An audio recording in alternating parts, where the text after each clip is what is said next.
Acueducto Sonoro. Serie de podcast creado por el colectivo Vida y Movimiento. Esta puede ser la narración de cualquier lugar del mundo, pero nosotros nos centramos en la comunidad de Santa Isabel Tola. Porque aquí encontramos vida y movimiento al norte de la ciudad.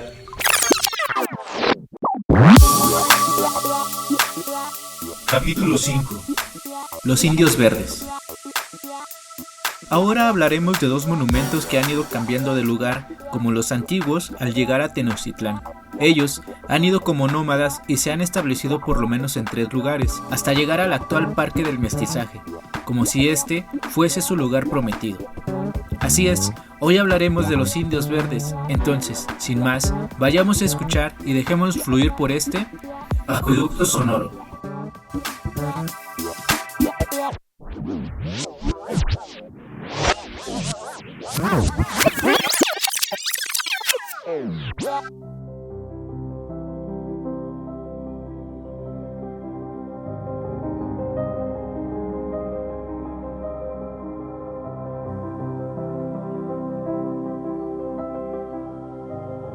En el año de 1889 se llevó a cabo la Exposición Universal en París, Francia, donde se expusieron obras de todo el mundo y que eran representativas de cada país. Por lo que la Secretaría de Fomento de México solicitó a Antonio Peñafiel y Antonio Anza presentar un proyecto que resultó en un pabellón de nuestro país. El edificio tenía 70 metros de largo, 30 de ancho y 14.5 metros de alto y se inspiraba, según Peñafiel, en motivos y símbolos de diversas culturas mesoamericanas. Se invitó al escultor y pintor Alejandro Casarín Salinas para que elaborara 2 esculturas de bronce de cerca de 4 metros de altura y un peso aproximado de 3 toneladas, las cuales representaban a Izcóatl y a Aguizol para formar parte de esa conmemoración. Las razones para que hayan sido elegidos estos tlatoanis mexicas no son claras. Lo cierto es que Izcóatl fue el encargado de liberar a los mexicas del yugo del señor de Azcapotzalco, con la creación de la Triple Alianza. Por su parte, Aguizol rigió los destinos de Tenochtitlán entre 1486 y 1502. De acuerdo con los registros y archivos históricos, no hay referencias de que las 2 esculturas realizadas por Casarín hayan sido presentadas en la Exposición Universal, pero sí hay registros de otras esculturas que se presentaron con elementos tomados de diferentes sitios arqueológicos como Teotihuacán, Tula, Xochicalco y Tenochtitlán, lo que hace un verdadero collage. Al no haber mención de los indios verdes, puede pensarse que se decidió no llevarlas a París y dejarlas en México, para que su destino primeramente fuese el Paseo de la Reforma.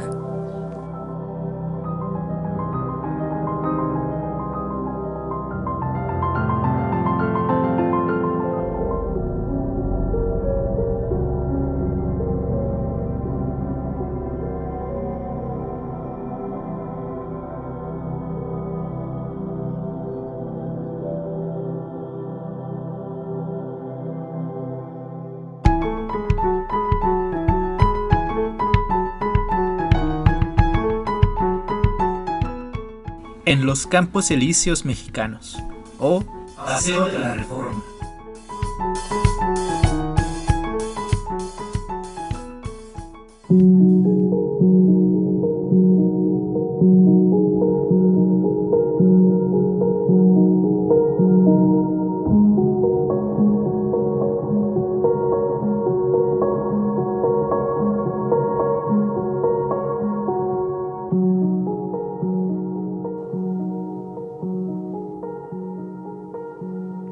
A partir de 1890, los indios verdes estuvieron en Paseo de la Reforma, en donde actualmente confluyen las avenidas Bucareli y Juárez, frente a la estatua de Carlos IV, conocida como el Caballito. En la actualidad, ese espacio es el que ahora alberga el antimonumento a los 43 normalistas de Ayotzinapa, instalado en 2015.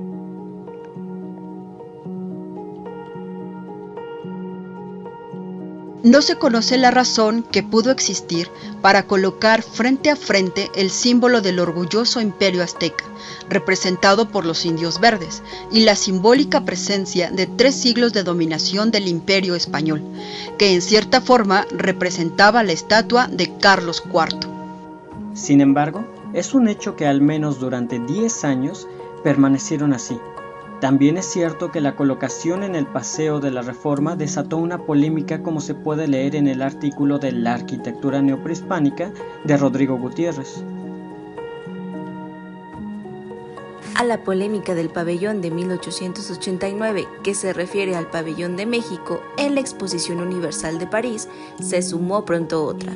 En 1891, cuando en la entrada del Paseo de la Reforma, lindantes con el monumento a Carlos IV de Tolsá, se inauguraron las gigantescas esculturas de los héroes aztecas Ahuizotl e Izcoatl, realizados por el escultor Alejandro Casarín y colocadas sobre unos pedestales de mármol negro, popularmente conocidos como los Indios Verdes. La polémica, como destaca Elisa García Barragán, se produjo ya que los reyes esculpidos dentro de un pretendido realismo indígena rompían con la armonía del afrancesado paseo.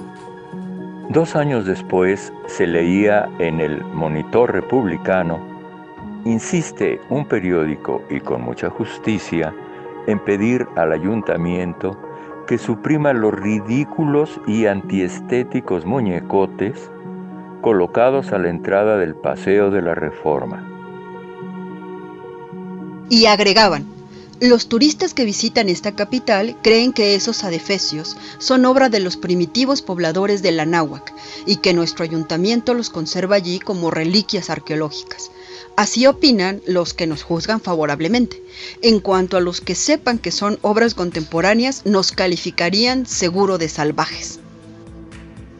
Entonces, ¿podríamos decir que las esculturas no eran lo suficientemente afrancesadas para ser del gusto de la sociedad porfiriana y no cumplían con los cánones neoclásicos para ocupar un lugar tan destacado en los Champs-Élysées mexicanos? La prensa de aquella época, por ejemplo, los describe como momias aztecas, ridículos y antiestéticos muñecotes y adefesios.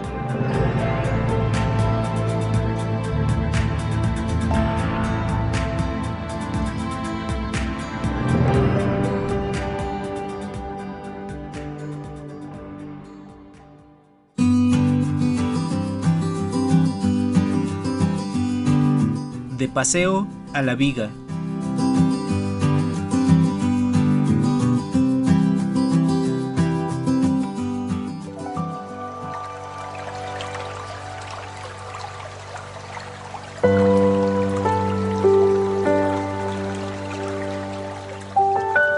Los indios verdes tuvieron que dejar la custodia del Paseo de la Reforma en 1901 y se convirtieron en celosos guardianes del acceso al tradicional Paseo de la Viga, sitio en el cual permanecieron poco más de 20 años.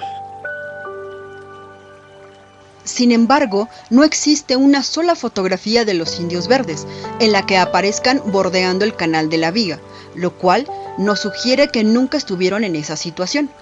Para el año de 1901, el Canal de la Viga había venido a menos y la zona donde fueron colocadas las estatuas se volvió tierra firme. Finalmente, para el año de 1921, las autoridades decidieron desaparecer totalmente el cauce del canal y darle paso a la selva de cemento y asfalto característica de la gran ciudad capital. Al construirse la calzada de la Viga, los famosos indios verdes permanecieron en el mismo sitio que ocupaban, que era a un costado del cauce, donde hoy en día encontramos un pequeño parque que se llama del Indio. Ante los cambios y la degradación urbana de lo que alguna vez fue el bello inicio del Paseo de la Viga, los indios verdes habían quedado rodeados por fábricas y puestos semifijos, y por ello se decidió cambiarlos de sitio, ahora a la entrada del norte de la ciudad, viniendo por la entonces flamante carretera pavimentada de Laredo, y que era donde comenzaba la avenida Insurgentes Norte.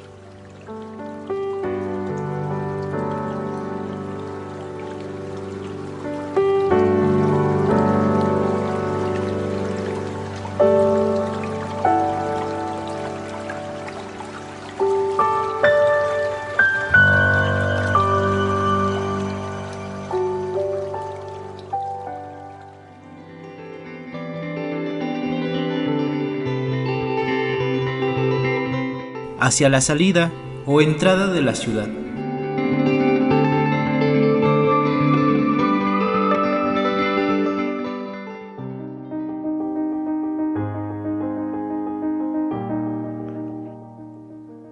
En 1920 volvieron a cambiar, esta vez al final de la avenida Insurgentes Norte, en lo que antiguamente se conocía como la salida de la carretera México-Nuevo Laredo. Allí permanecieron casi 60 años. Sin embargo, la que habría parecido la localización definitiva tampoco lo fue, y en esta ocasión fue debido al acelerado crecimiento urbano de la Ciudad de México y sus alrededores, lo cual hicieron necesaria la ampliación de la carretera libre de Pachuca. Para 1979, los volvieron a mover al construir la línea 3 del metro y los reubicaron en la recién inaugurada terminal de esa línea, por la cual se adoptó dicho nombre y se identifica con su imagen.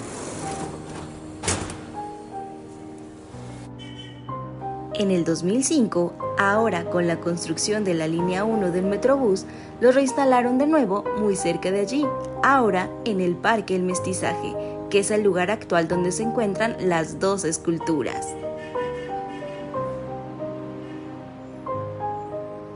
Hoy, uno puede visitar a los indios verdes en el Parque del Mestizaje. Están acompañados de varias fuentes del Acueducto de Guadalupe y de otros monumentos y estatuas, como la de Don Quijote y Sancho Panza, o como el Monumento a la Patria, que intenta ser un símbolo de encuentro histórico entre indígenas y españoles. Un dato adicional.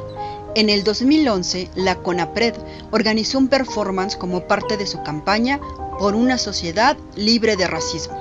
Simbólicamente, regresó a los indios verdes a su primer hogar en el Paseo de la Reforma. Como dicen que los indios fueron removidos originalmente de allí por el racismo tan arraigado que existe en las clases privilegiadas de México, la actividad tenía como fin ofrecer información del tema de la no discriminación y del cómo en México se cree que no hay racismo, pero cómo las personas sí viven las consecuencias y afectaciones que esto provoca.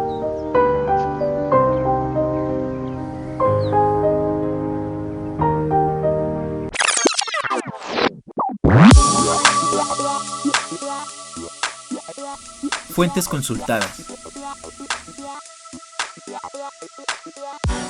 Revista Arqueología Mexicana número 129. mexicomágico.org. La arquitectura neoprehispánica. Manifestación de identidad nacional y americana.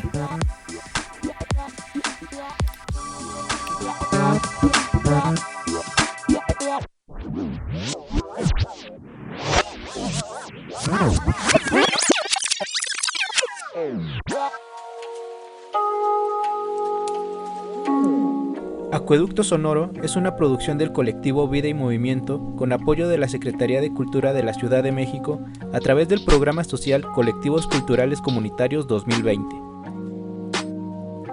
Este programa es de carácter público, no es patrocinado ni promovido por partido político alguno y sus recursos provienen de los impuestos que pagan todos los contribuyentes. Está prohibido el uso de este programa con fines políticos, electorales, de lucro y otros distintos a los establecidos. Quien haga uso indebido de los recursos de este programa en el Distrito Federal será sancionado de acuerdo con la ley aplicable y ante la autoridad competente.